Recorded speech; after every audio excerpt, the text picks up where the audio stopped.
সার্থক সার্থক তোর অভিসারে যাওয়া। ফুল বলেছে ধন্য আমি, ধন্য ধন্য ধন্য তোকে পাওয়া। মেঘ বলেছে ভালো লাগে বেসে যাওয়া। যদি তেমন করে সোহাগ জানায় হাওয়া, ও হাওয়া সর্বনেশে হাওয়া।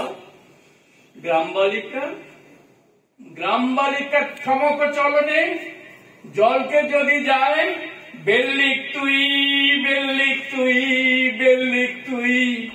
ওড়াস আঁচল জড়াস কাপড় পায়, ও হাওয়া লঘু চরিত্রের হাওয়া। বাস স্ট্যান্ডে দাঁড়িয়ে আছে মধ্যবয়স্ক যুবক। কেউ কথা রাখেনি মতো বাস আর আসে না। তখন শাড়ি বলেছিল সুখ সুখ তুমি আমার হাওয়া, এতখানি হাওয়া। নাই বা এলো বাস, আজ নাই বা হলো যাওয়া। ও হাওয়া ও হাওয়া ও হাওয়া।